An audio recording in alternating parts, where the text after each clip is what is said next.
Selamat pagi Bapak Ibu dosen yang kami hormati. Kami dari kelompok 6 akan mempresentasikan hasil penelitian kami yaitu klasifikasi penyakit daun cabai menggunakan CNN dan CCT. Sebelum lanjut ke pembahasan selanjutnya, izinkan saya memperkenalkan diri saya Muhammad Rizky Alfiansyah dengan NIM 1191 dan rekan-rekan saya. Nah, di sini seperti yang kita tahu, cabai merupakan komoditas strategis nasional, namun produktivitasnya sering terhambat oleh serangan patogen. Masalah utama yang kami temukan di lapangan adalah keterlambatan deteksi penyakit karena ketergantungan pada observasi manual yang subjektif. Nah, oleh karena itu, tujuan dari penelitian ini adalah untuk membangun sistem klasifikasi otomatis. Kami menerapkan dua model deep learning, yaitu CNN dan CCT, untuk memberikan solusi yang lebih cepat, lebih efisien, dan lebih akurat dibandingkan metode konvensional. Nah, pada kesempatan ini kami akan membagikan presentasi ke dalam beberapa bagian utama, dimulai dari pengolahan dataset, metode penelitian, analisis hasil model, hingga kesimpulan akhir. Nah, mari kita mulai dari pembagian pertama, yaitu mengenai dataset. Nah, untuk membangun sistem yang lebih andal, data adalah fondasi utama kami. Dataset kami mencakup 4 kelas, yaitu ada healthy leaf, ada leaf curl, ada spot leaf, dan ada Wi-Fi leaf. Nah, awalnya dari 4 kelas ini kami memiliki 4.000 citra. Namun, kami kuras menjadi 2.000 citra yang berkualitas tinggi. Nah, di proses ini adalah bagian yang paling menantang. Kami sempat menemukan banyak gambar yang latar belakangnya tanah, sehingga model seringkali salah mengartikan tanah sebagai fitur penyakit. Akhirnya, kami melakukan cropping manual kepada ratusan gambar agar model benar-benar fokus kepada tekstur daun. Nah, ini membuktikan bahwa data cleaning jauh lebih krusial daripada sekedar kuantitas data. Setelah itu, kami melakukan propagation sistematis, pelabelan, resizing, dan normalisasi pixel ke rentang 0,1 agar lebih stabil. Nah, tujuan utama dari tahapan ini tuh sangat sistematis, yaitu untuk menghilangkan latar belakang yang tidak relevan agar fokus model hanya fokus pada daun. Selain itu, teknik ini berfungsi untuk meningkatkan variasi data dan meminimalisir resiko overfitting yang sering terjadi saat model hanya dihadapkan pada skenario data yang terbatas. Baik, saya akan melanjutkan presentasinya. Pertama-tama saya memperkenalkan diri saya. Saya Raihan Khairon Saifuddin, NIM 1008. Nah, saya akan melanjutkan di sini data augmentation atau augmentasi ya. Nah,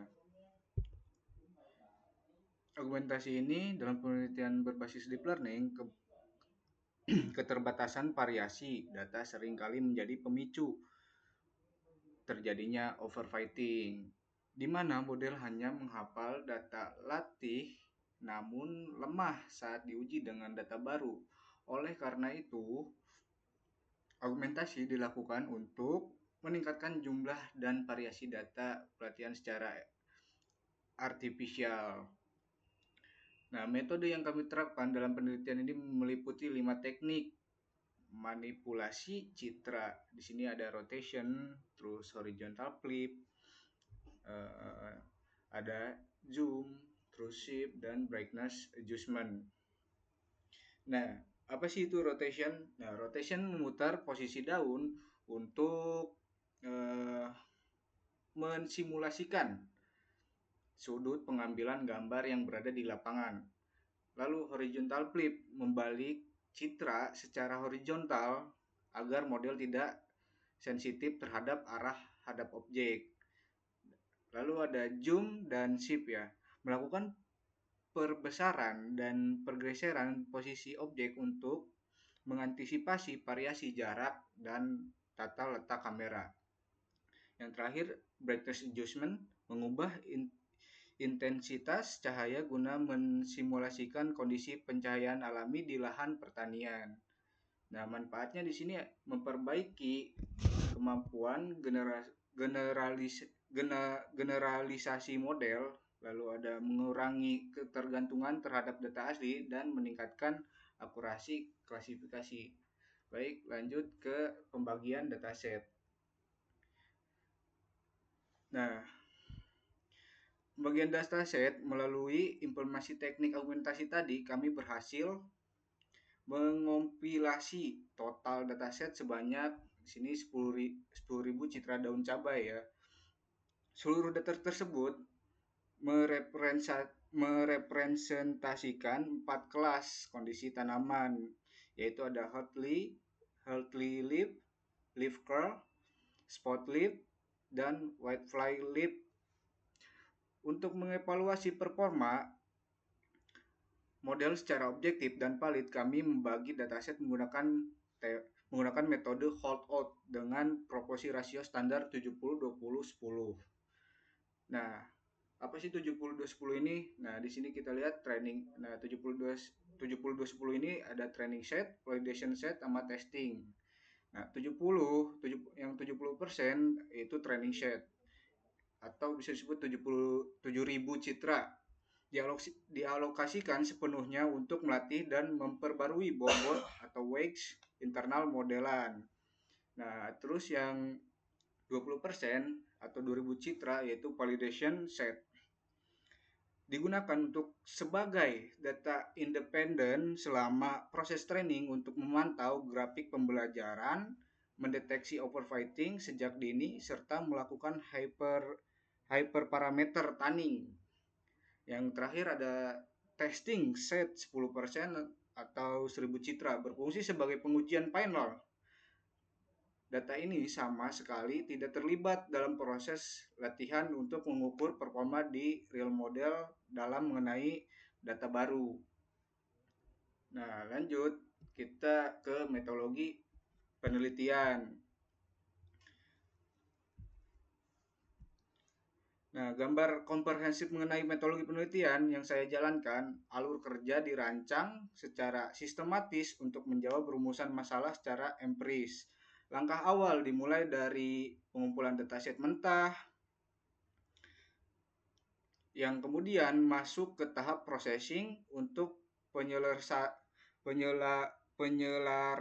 ukuran atau bisa disebut resizing dan normalisasi nilai pixel. Selanjutnya dilakukan argumentasi untuk memperbanyak variasi sampai citra seperti yang telah dijabarkan sebelumnya. Setelah data siap dan dibagi ke dalam 3 subset, kami mengeksekusi 2 skenario pemodelan utama. Pertama adalah training CNN. Nah, ini sebagai representasi arsitektur berbasis konvolusi konvensional. Nah, yang kedua ada training CCT, Compact Convolution Transformer, sebagai representasi arsitektur modern berbasis Bayesian Transformer yang lebih ringan. Tahap terakhir dari penelitian ini adalah evaluasi model. Nah, menggunakan metrik performa seperti akurasi, presisi, dan recall yang ditutup dengan perbandingan hasil untuk menganalisis secara mendalam arsitektur mana yang paling superior dan efisien dalam mengklasifikasikan penyakit pada daun cabai.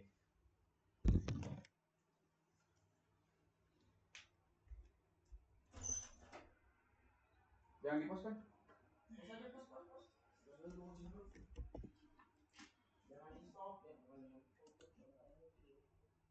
Tes. Oke, bisa.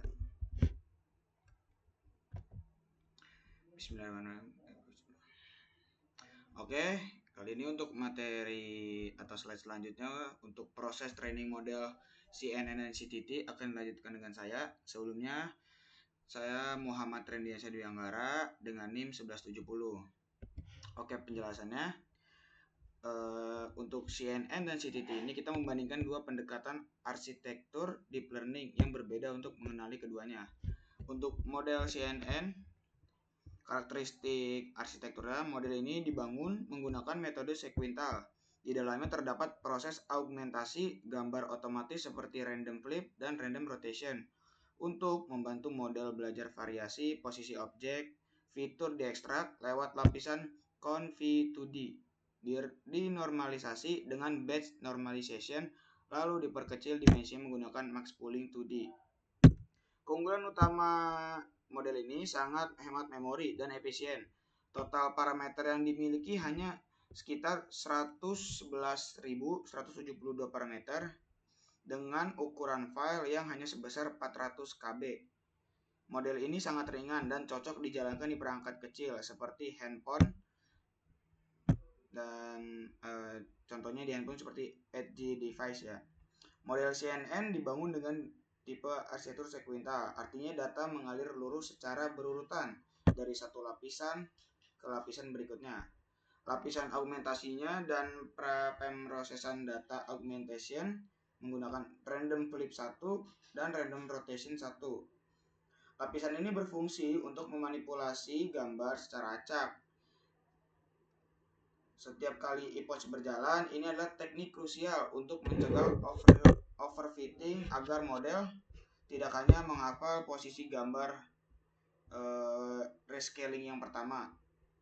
Berfungsi mengubah skala nilai piksel gambar yang biasanya 0 sampai 255 hingga menjadi rentang 0 hingga 1 atau min 1 hingga 1. Agar proses konvergensi saat training berjalan lebih stabil dan cepat, blok ekstraksi fitur model ini menggunakan 3 pasang kombinasi utama, yaitu menggunakan conv2d ke batch normalization dan batch normalization ke max pooling 2d. Untuk conv2d ini bertugas mendeteksi fitur lokal seperti garis, sudut, tekstur, dan bentuk objek. Batch normalization disisipkan setelah konvolusi untuk menormalisasi aktivasi pada layer tersebut, sehingga mempercepat training dan bertindak sebagai regulator regulasi. Max pooling 2D berfungsi mereduksi atau memperkecil dimensi spesial gambar secara drastis dengan mengambil nilai maksimum, sehingga menghemat komputasi dan membuat model kebal terhadap pergeseran posisi objek. Lalu lapisan klasifikasi akhir, lapisan ini meratakan matriks fitur menjadi nilai rata-ratanya, meminimalkan jumlah parameter dibandingkan menggunakan layer flatten. Biasanya menggunakan dense. Lapisan tersembunyi berukuran 128 neuron untuk mengombinasikan fitur yang sudah diekstrak secara acak, mematikan 10% neuron selama training untuk mencegah ketergantungan ekstrim antar neuron, yang lagi-lagi berfungsi menekan overfitting dense 5 lapisan output dengan 4 unit, menandakan bahwa model ini dirancang untuk melakukan klasifikasi citra ke dalam 4 kelas atau kategori. Analisis parameternya seperti tadi ya udah sekitar total parameternya itu 111.172 parameter dengan ukuran 400 KB. Lalu lanjut ke model CCT. Karakteristik arsitektur ini berbeda dengan CNN. Model CCT ini menggunakan pendekatan fungsional. Gambar diproses langsung masuk ke layar konvolusi dan pooling. Kemudian diratakan menggunakan fungsi flatten karena proses perataan flatten ini menghasilkan dimensi data satu dimensi yang masif, lebih dari 400.000 elemen. Ukuran sambungan lapisan ke padat berikutnya melonjak sangat tajam. Konsekuensinya adalah hal ini membuat ukuran model CCT menjadi raksasa jika dibandingkan dengan CNN. Total parameternya melonjak drastis hingga mencapai 51.381.764 parameter dengan ukuran file mencapai 196 MB. Lalu mengapa model CCT ini jauh lebih tinggi ya? Meskipun nilai lossnya sama-sama menyentuh angka 2904, model CCT mampu mengonversi pemahaman fiturnya menjadi tebakan kelas yang jauh lebih akurat, sekitar 97%. Hal ini dikarenakan kapasitas parameter CCT yang mencapai 51 juta parameter mampu memetakan batas keputusan atau decision boundary yang jauh lebih kompleks dan detail pada data gambar. Struktur CCT sukses memadukan keunggulan konvolusi untuk mengenali pola lokal seperti tepi objek dengan fleksibilitas lapisan dense besar yang mampu merangkai hubungan antar pola tersebut secara global di seluruh area gambar. Lalu lanjut ke bagian training model.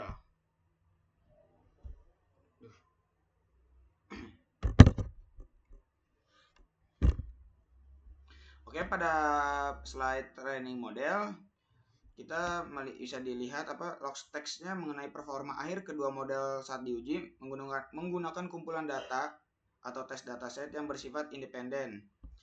Oke, yang pertama kita lihat tes akurasinya. Untuk model CNN sendiri akurasinya itu mencapai 87%, sedangkan CCT mencapai 97%. Model CCT unggul mutlak dengan selisih akurasi 10% lebih tinggi dibanding CNN.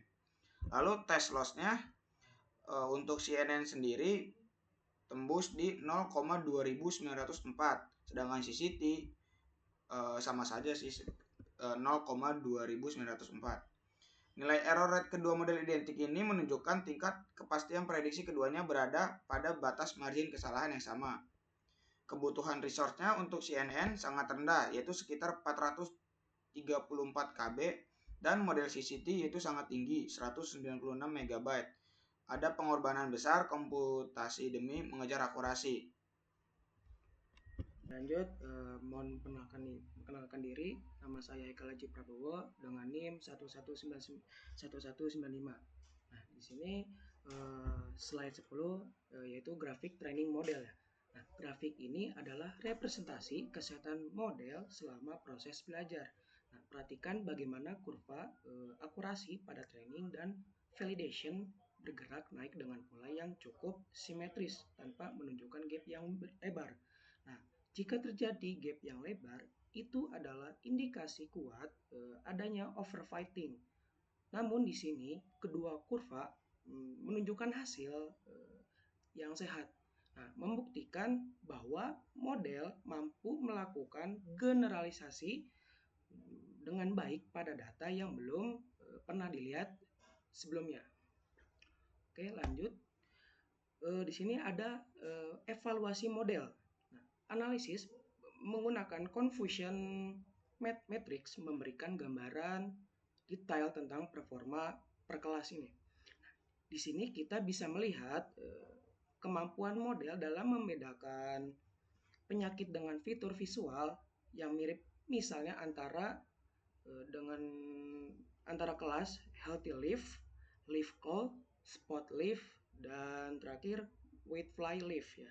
Jika kita lihat matriksnya, model CNN ini cenderung lebih akurat dalam menebak secara tepat di garis diagonal utamanya. Sedangkan CCT sebarannya masih agak merata. Tapi matriks ini menjadi dasar evaluasi apakah model memerlukan modifikasi arsitektur atau penambahan data pada kelas tertentu. Perkenalkan, nama saya Alif Cahaya Ramadan dengan NIM 1011. Di sini saya akan melanjutkan untuk slide selanjutnya, perbandingan model CNN dan CCT. Perbandingan antara CNN dan CCT memberikan wawasan yang penting. Bisa kita lihat pada grafik batang ini, akurasi keduanya berada pada tingkat yang sangat kompetitif, yaitu di angka 80% ke atas, dengan CNN sedikit lebih unggul dan nilai loss yang lebih rendah. Ini berarti pilihan arsitektur kini bergantung pada target platform. Kita bisa gunakan CNN jika prioritasnya adalah kecepatan, pengerjaan, dan efisiensi, atau menggunakan CCT jika ingin mengeksplorasi arsitektur modern. Oke, untuk slide selanjutnya di kesimpulan,